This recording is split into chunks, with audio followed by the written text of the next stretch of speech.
श्रीमद् भागवत में 12 स्कंद हैं और 324 अध्याय हैं। हाँ जी, श्रीमद् भागवत में 12 मैं पूछूंगा 20 पूछ भी लिया करूंगा। श्रीमद् भागवत में 12 स्कंद हैं और 324 अध्याय हैं और 18,000 श्लोक है।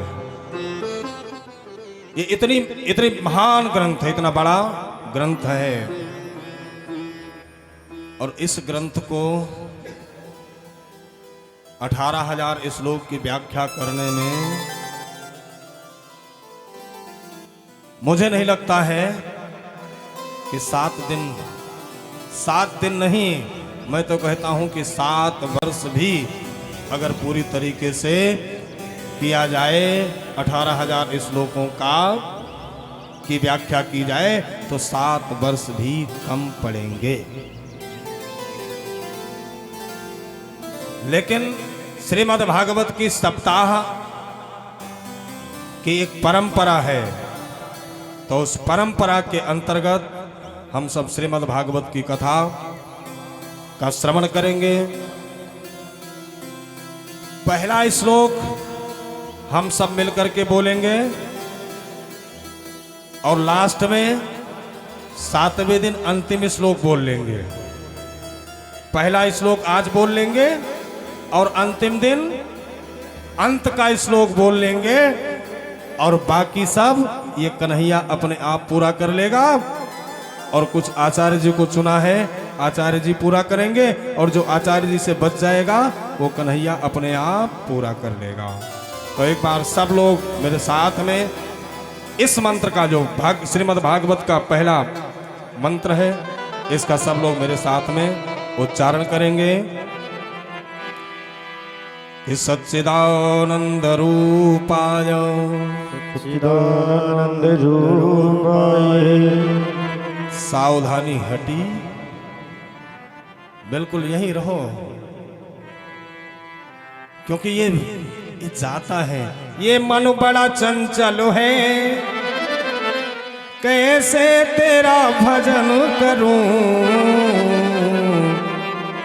ये मन बड़ा चंचल है, कैसे तेरा भजन करूं। क्यों? जितना जिसे समझाए, जितना इसे समझाए, उतना ही मचल जाए। जितना इसे समझाए, उतना ही मचल जाए।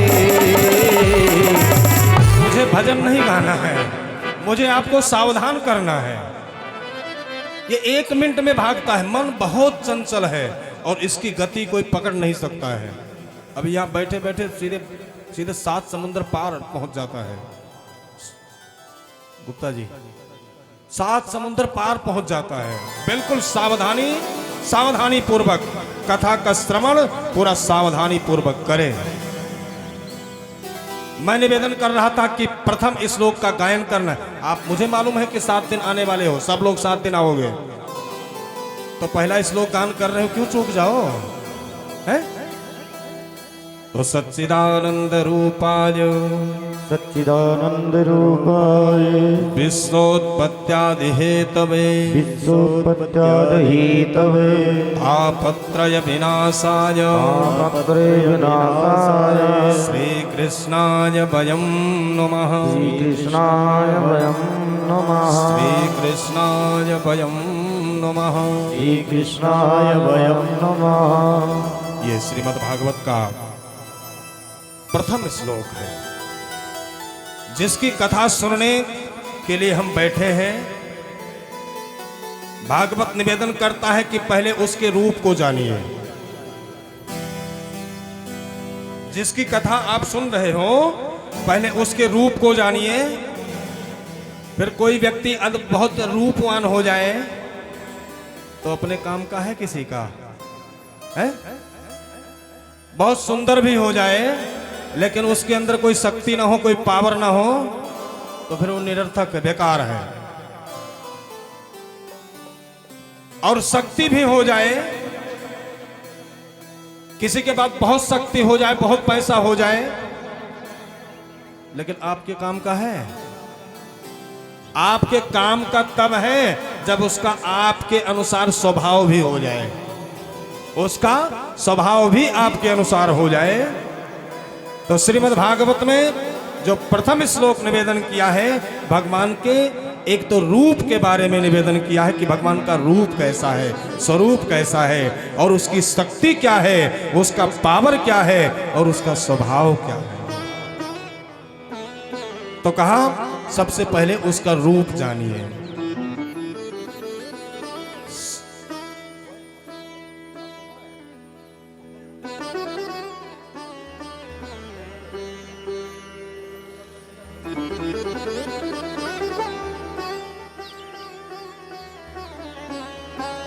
सबसे पहले उसका रूप जानिए क्या है। परमात्मा सत स्वरूप है, सत चित आनंद, ये तीन चीजें हैं परमात्मा में। उसका स्वरूप कैसा है? कहा सत स्वरूप है, चिद स्वरूप है और आनंद स्वरूप है। अब सत किसको कहते हैं? सत उसको कहते हैं जो तीनों काल में विद्यमान हो, तीनों काल में न घटता हो और न बढ़ता हो।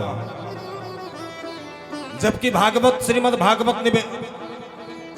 भगवत गीता निवेदन करती है कि यद दृष्टम तद नष्टम। जो वस्तु आज दिखाई देने वाली है, जो वस्तु हम देख रहे हैं, वो एक ना एक दिन नष्ट होने वाली है, एक ना एक दिन नष्ट होने वाली है। यद दृष्टम तद नष्टम, वो विनाशमान है। लेकिन जो सत है उसका कभी नाश नहीं होता, वो तीनों काल में विद्यमान रहती है। जैसे तो जिन परमात्मा की कथा हम श्रवण करने के लिए बैठे हैं, वो उसका स्वरूप कैसा है? का सत स्वरूप है। जब अंगूठी नहीं थी तब भी सोना था, और अंगूठी को गला दीजिए फिर भी सोना रहेगा। तो ऐसा सत स्वरूप परमात्मा। एक स्वरूप है चिद स्वरूप, सर्वज्ञ, सब कुछ जानने वाला।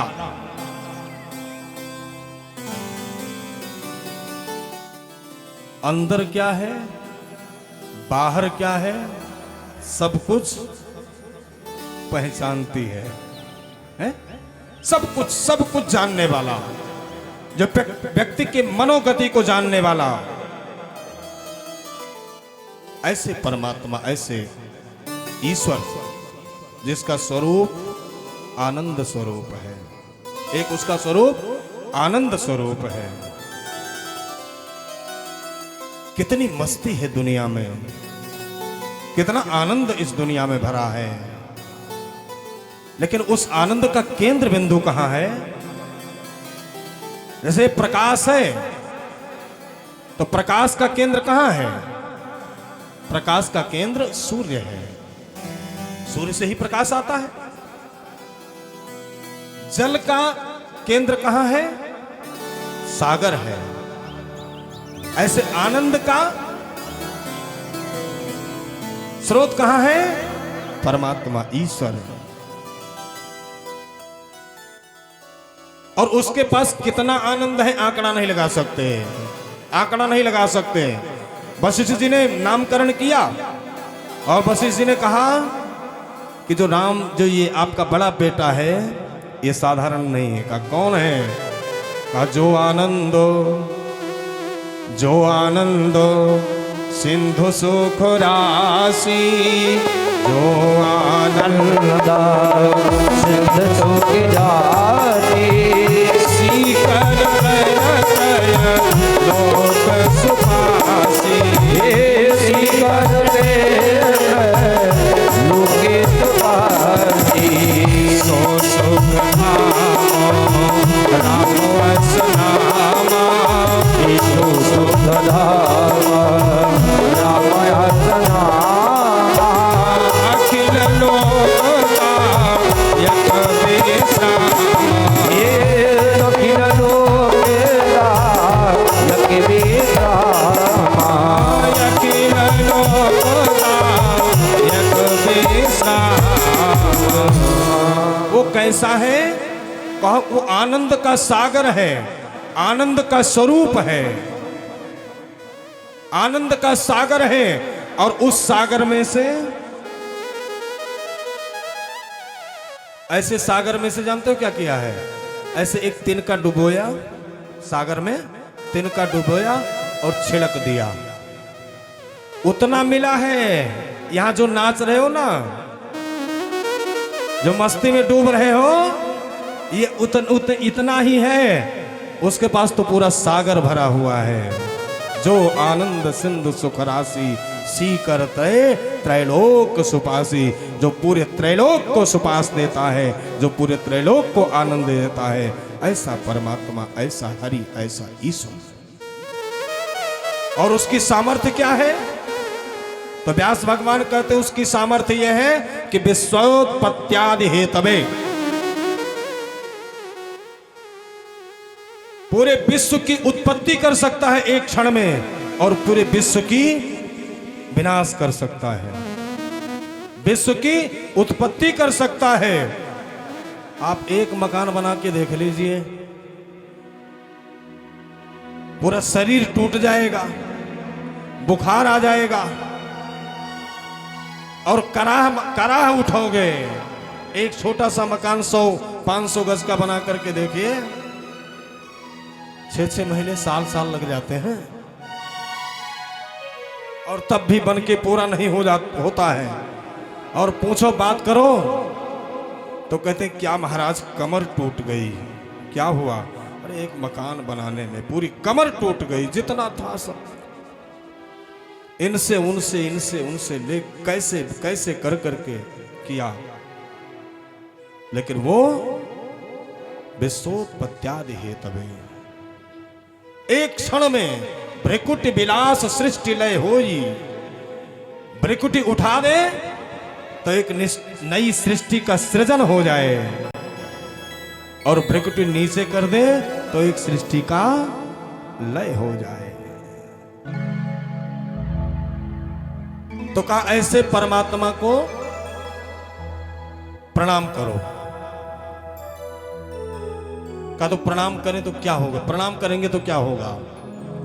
कहा अगर प्रणाम करोगे तो तापत्रय विनाशाय। उसका स्वभाव क्या है? कहा वो तीनों तापों से मुक्त कर देगा आपको। दैहिक, दैविक, भौतिक, ये 3 प्रकार के ताप हैं, और इसी ताप से व्यक्ति जल रहा है, इसी ताप से व्यक्ति जल रहा है। किसी को बुखार हो जाए, ये दैहिक ताप है। किसी को बीमारी हो जाए, ये दैहिक ताप है। बिजनेस कर रहे हैं, घाटा लग जाए, ओलावृष्टि हो जाए, सारी फसल नष्ट हो जाए, ये भौतिक ताप है। भूकंप आ जाए, बाढ़ आ जाए, ये दैवीय आपदा है। तो जो इन तीनों का समन कर देता है, जो इन तीनों से बचा लेता है, वो परमात्मा, वो ईश्वर, उसको प्रणाम करें। तो कहा किसको प्रणाम करो? कहा श्री कृष्णाय वयम नुमः। कृष्णाय वयम नुमः नहीं, श्री कृष्णाय वयम नुमः। श्री कृष्णाय, यहां श्री शब्द लगाने का मतलब क्या? कहा श्री बराबर राधा रानी। राधा रानी के बगैर कुछ नहीं है। श्रीमद् भागवत में कहीं भी राधा रानी का नाम नहीं आया है, लेकिन गुप्त रूप में श्री मद भागवत में राधा रानी विद्यमान है। और ऐसे नहीं विद्यमान है, कहा जिस तरीके से मेहंदी का पत्ता कैसा होता है, हरा हरा होता है। मेहंदी का पत्ता होता है हरा, लेकिन वो पूरी तरीके से लालीमय होता है, उसमें लालिमा होती है। ऐसे ही श्रीमद् भागवत में राधा रानी का नाम तो नहीं है, लेकिन पूरी श्रीमद् भागवत राधामय है, पूरी भागवत राधामय है। वो राधा, अच्छा राधा में और सीता में अंतर है, सीता मैया में और राधा जी में अंतर है। सीता मैया राम जी के चरण दबाती हैं, सीता मैया राम जी की सेवा करती हैं, लेकिन राधा जी के तो चरण भगवान स्वयं दबाते हैं। और यहां तक तो निवेदन कर दिया क्या, तो भगवान कृष्ण को प्रणाम करो, किसके साथ में, राधा रानी के साथ में। श्री कृष्णाय वयम नमः। व्यास जी महाराज सुखदेव जी को प्रणाम करते हैं। यः प्रव्रजन्तमनुपेतमपेत कृत्यं द्वैपायनो विरह कातरजा जुहावो पुत्रेति तन्मयतया तरवोऽभिनेदो तं सर्वभूतहृदयं मुनिमानतोऽस्मि।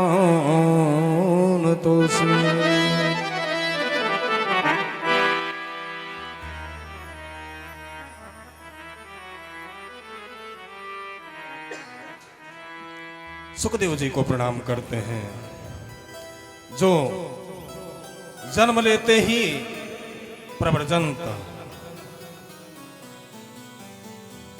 नार व्यवहार कटा नहीं और निकल पड़े जंगल की तरफ। पिताजी व्यास जी पीछे पीछे, पुत्रो हे पुत्र लौट आओ वापस आओ। सुखदेव जी की तरफ से वृक्षों से आवाज आ रही है, हे पुत्र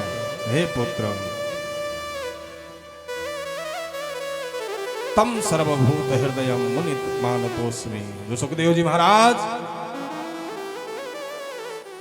स्वयं शिव स्वरूप होकर के सभी के हृदय में निवास करते हैं, ऐसे सुखदेव जी को हम सब प्रणाम करते हैं, जिन्होंने श्रीमद् भागवत की कथा, अगर सुखदेव जी ना होते तो शायद श्रीमद् भागवत की कथा इस धराधाम पर नहीं होती। ऐसे सुखदेव जी को बार बार प्रणाम। गोपियां निवेदन करती हैं कि तब कथा मृतम, आपकी जो कथा है वो क्या है, वो अमृत है। और तप्त जीवनम, जो हमारा जीवन है ये पूरी तरीके से इसमें पूरी तरीके से ये तप्त है, इसमें आग लगी है। प्रत्येक व्यक्ति किसी न किसी वजह से जल रहा है, और कुछ नहीं, तो इतने से ही जल रहा है कि अपना मकान 1 मंजिल का और दूसरे का 4 हो गया।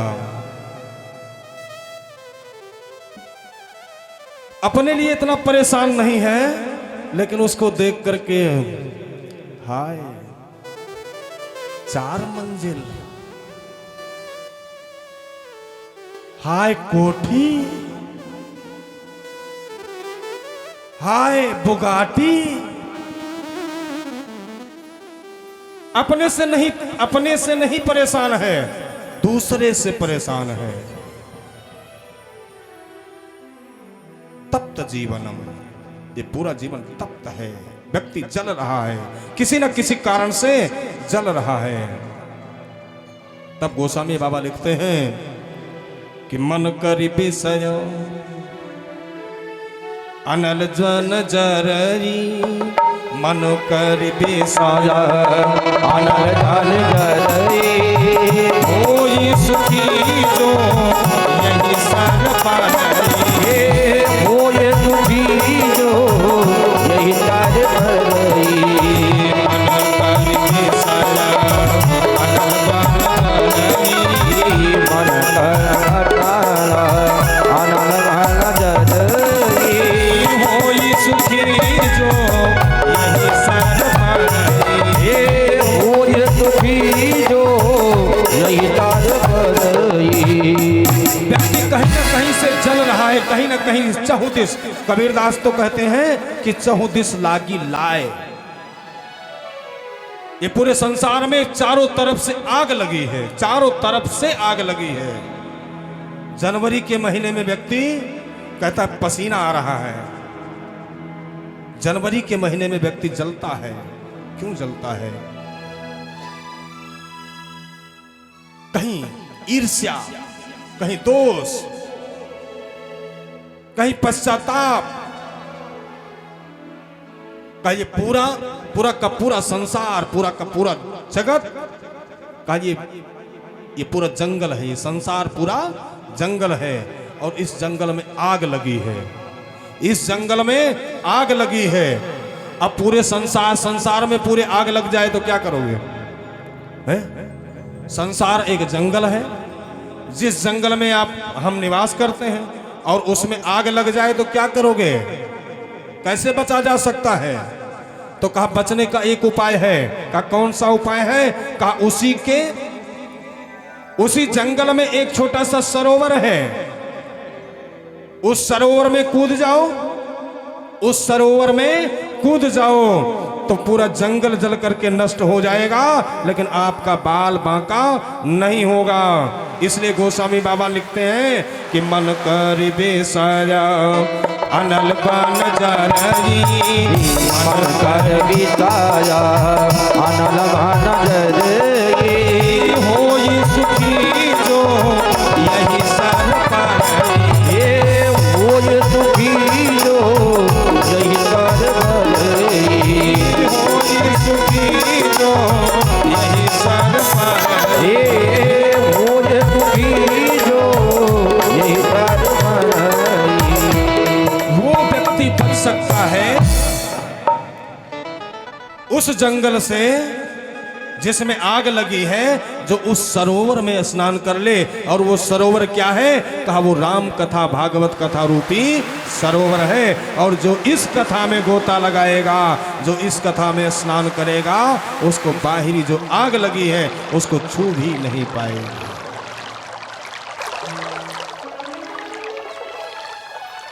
ऐसी श्रीमद् भागवत की दिव्य कथा हम सब श्रवण करने जा रहे हैं।